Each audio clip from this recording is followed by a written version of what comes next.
Era una noche de finales de los años 60, en un palenque del estado de Jalisco. Antonio Aguilar, el charro más famoso de México, el hombre que había conquistado el cine, la música y los corazones de todo un país, caminaba sobre el escenario con esa seguridad que solo dan 20 años de aplausos. El auditorio estaba repleto. Había familias, rancheros con sombrero de palma, mujeres vestidas con sus mejores ropas de feria. Todos habían pagado para ver a Antonio Aguilar.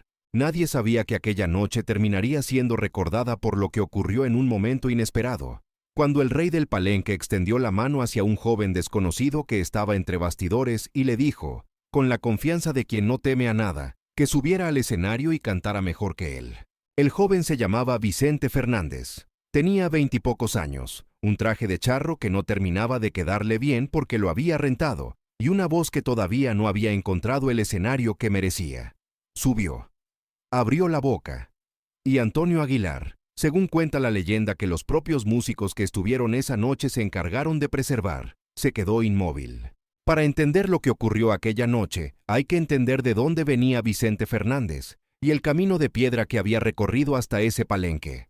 Vicente Fernández Gómez nació el 17 de febrero de 1940 en Huentitán el Alto, un pequeño municipio en las afueras de Guadalajara, Jalisco. Era un pueblo de campo, de tierras áridas y cielos enormes, donde los hombres trabajaban desde el amanecer y las noches se llenaban de música de mariachi como única forma de alivio.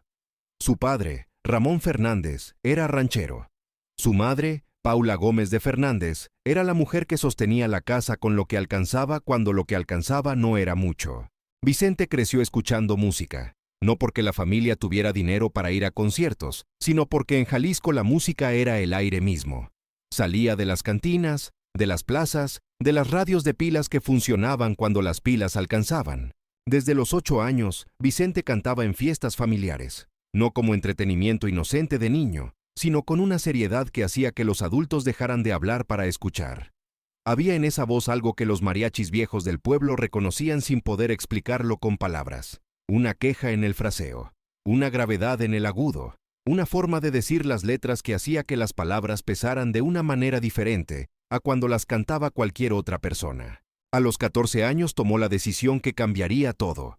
Se fue a Guadalajara sin dinero, sin contactos, sin plan concreto, solo con la certeza absoluta de que podía vivir del canto. En Guadalajara durmió algunos días en casas de conocidos que apenas lo conocían, en pensiones baratas del centro histórico donde el cuarto costaba 3 pesos la noche, en algunos momentos en la calle. Cantaba en restaurantes a cambio de comida, cantaba en esquinas cuando no había restaurante que lo aceptara. Cantaba en bodas que le pagaban 10 pesos y en serenatas que a veces no le pagaban nada porque el novio se había quedado sin efectivo. Durante casi una década, Vicente Fernández fue un fantasma de la música en Guadalajara. Todos lo escuchaban. Nadie lo contrataba de verdad. Era demasiado joven, demasiado desconocido, demasiado ranchero para los empresarios que querían artistas con nombre, con discos, con historial. Y era demasiado diferente, demasiado intenso, demasiado impredecible para los productores que buscaban voces dóciles que siguieran fórmulas establecidas. En 1960, a los 20 años, grabó sus primeras canciones en pequeñas disqueras de Guadalajara que fabricaban discos de vinilo para distribución regional. Los discos sonaban en algunas cantinas, no generaban regalías reales, no le daban visibilidad fuera de Jalisco, pero le daban algo más valioso que el dinero en ese momento. Le daban la práctica de grabar, la experiencia de escucharse reproducido, la comprensión de cómo su voz sonaba en un micrófono versus cómo sonaba en un espacio abierto. En 1966, con 26 años, llegó a la Ciudad de México. El viaje fue en autobús, sentado durante horas en un asiento de vinilo roto, con una maleta pequeña y la dirección de una pensión en el barrio de Tepito que alguien le había recomendado. La Ciudad de México de los años 60 era otro planeta para un muchacho de Jalisco, enorme, ruidosa, indiferente con una crueldad particular hacia los que llegaban sin nombre. Vicente se plantó en las puertas de las disqueras. Le decían que volviera. Volvía. Le decían que no había espacio. Insistía. Le decían que su estilo era anticuado. Se reía. La RCA Víctor lo rechazó. La CBS lo rechazó. La Peerless lo rechazó. CBS México lo rechazó 2 veces. Cada rechazo lo mandaba de vuelta a la pensión de Tepito, con el mismo sombrero y la misma determinación. cantaba en cabarets del centro, en reuniones sociales de conocidos, en cualquier espacio que tuviera un micrófono y alguien dispuesto a escuchar. Fue CBS México quien finalmente cedió, no porque se hubieran convencido de que Vicente era una estrella en potencia, sino porque un productor secundario de la disquera lo escuchó en una reunión privada y sintió algo que no supo describir en términos de mercado, pero que reconoció como real. En 1966 grabó su primer disco con CBS, con la canción La Copa Rota. El disco vendió con modestia. No fue el estallido que Vicente esperaba, pero fue suficiente para abrir la puerta. Y fue en ese periodo de apertura de puerta, cuando Vicente ya tenía contrato disquero pero todavía no tenía nombre consolidado, cuando ocurrió la noche del Palenque. Antonio Aguilar era el artista del cartel. Vicente estaba ahí por alguna de esas razones que el destino no anuncia. Quizás había ido a ver la función, quizás alguien de la producción lo conocía, quizás simplemente estaba en el lugar correcto con la voz correcta en el momento correcto. Lo que los testimonios coinciden en describir es que Antonio Aguilar, en un gesto que podía interpretarse como generosidad o como la seguridad absoluta de quien no teme ninguna comparación, lo llamó al escenario. Aquí hay un muchacho que dicen que canta muy bien. Venga usted, joven, cante mejor que yo. El público rió, aplaudió. Era el tipo de momento que los presentadores de Palenque usaban para animar el ambiente. Vicente subió al escenario, tomó el micrófono. El mariachi improvisó la introducción de una canción que él conocía de memoria, y entonces ocurrió lo que siempre ocurre cuando una voz verdaderamente extraordinaria encuentra por primera vez el silencio de un auditorio que la merece. El ruido del Palenque se detuvo, no porque alguien pidiera silencio, sino porque la voz que salió de ese joven en traje de charro rentado era imposible de ignorar. Era una voz que tenía todas las tradiciones del canto ranchero en el cuerpo y algo adicional que la tradición sola no puede fabricar. Una urgencia emocional, una forma de habitar cada sílaba como si fuera la última oportunidad de decir lo que necesitaba ser dicho. Antonio Aguilar lo escuchó desde el lado del escenario, y cuando Vicente terminó, el aplauso del Palenque fue de una calidad diferente al que había recibido la mayoría de los artistas esa noche. Era el aplauso que el público da cuando reconoce algo que no esperaba encontrar. Antonio Aguilar se acercó, lo abrazó frente a todos, y dijo algo que los que estuvieron esa noche recordaron de formas ligeramente distintas, pero con el mismo significado, que ese muchacho iba a ser grande. Lo que vino después fue una escalada que tardó más de lo que Vicente hubiera querido, pero que cuando llegó, lo hizo de una forma que no admitía dudas. En 1969, lanzó el disco Tu Camino, y el mío que tuvo una recepción significativamente mayor que sus producciones anteriores.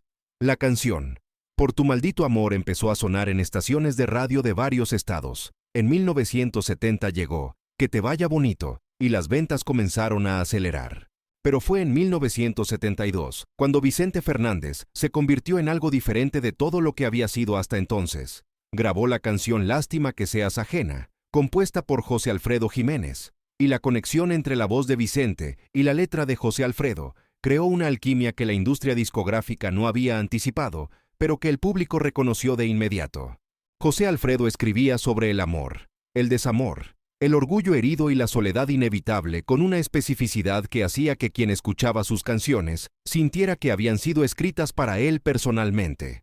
Y Vicente las cantaba como si las hubiera vivido personalmente. Esa combinación fue devastadora en el mejor sentido posible. En 1976 llegó Volver, la canción que definiría su carrera más que ninguna otra. Fue compuesta por Fernando Maldonado y grabada inicialmente con una producción sencilla que dejaba toda la responsabilidad en la voz. Volver no era una canción complicada en su estructura. Era una declaración directa de un hombre que ama a una mujer, que sabe que ese amor lo destruye y que no puede evitar seguir regresando. Era la más vieja de todas las historias humanas, contada con una melodía que el oído no podía sacudirse. Vicente la cantó de una manera que hizo que millones de personas sintieran que estaban describiendo su propia vida. Volver se convirtió en un fenómeno que superó las fronteras del género ranchero. Sonó en radios de toda Latinoamérica, cruzó a Estados Unidos, donde la comunidad mexicana la abrazó como si fuera un himno. Llegó a España, donde el público reconoció en ella algo que tenía que ver con el flamenco en espíritu, aunque no en forma, esa misma capacidad de convertir el dolor en belleza. En 1977, Vicente Fernández se presentó en el Palacio de los Deportes de la Ciudad de México ante 40,000 personas. Fue la primera vez que un cantante de música ranchera llenaba un recinto de ese tamaño. El récord estuvo vigente durante años. Los ingresos que comenzaron a llegar durante la segunda mitad de los años 70 y que se consolidaron en los 80, convirtieron a Vicente Fernández en el artista más rico del género ranchero en la historia de México y posiblemente en uno de los artistas más ricos de toda la música en español del siglo XX. Los discos vendían en cifras que la industria no había visto para un artista de su género. Entre 1972 y 1990, Vicente Fernández ganó 15 discos de platino solo en México. Un disco de platino en México se otorgaba cuando las ventas superaban las 300,000 copias.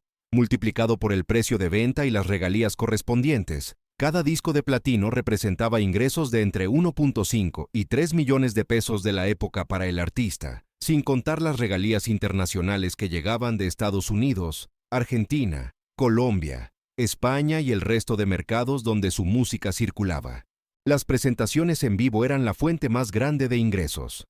A partir de 1978, el caché de Vicente Fernández en palenques de las ferias más importantes de México era de 2 millones de pesos por noche. En la Feria Nacional de San Marcos en Aguascalientes, la feria regional más importante de México, Vicente cobró en 1985 la suma de 5 millones de pesos por una sola presentación. Hacía entre 80 y 120 presentaciones al año. Solo en presentaciones en vivo, durante los años 80, Vicente Fernández generaba ingresos anuales de entre 200 y 400 millones de pesos, el equivalente a ingresos de entre 40 y 80 millones de pesos actuales cada año. El cine fue un capítulo adicional en una carrera que ya era monumental sin él. Debutó en películas a principios de los años 70 y protagonizó más de 30 filmes a lo largo de su carrera. Las películas no tenían la ambición artística del cine de autor, pero eran exactamente lo que el público quería. Historias de charros honorables, de amores imposibles, de hombres que defendían su dignidad aunque les costara todo. Vicente en pantalla era lo mismo que Vicente en el escenario, una presencia que llenaba el campo visual, con una combinación de autoridad, vulnerabilidad y carisma que la cámara no podía ignorar.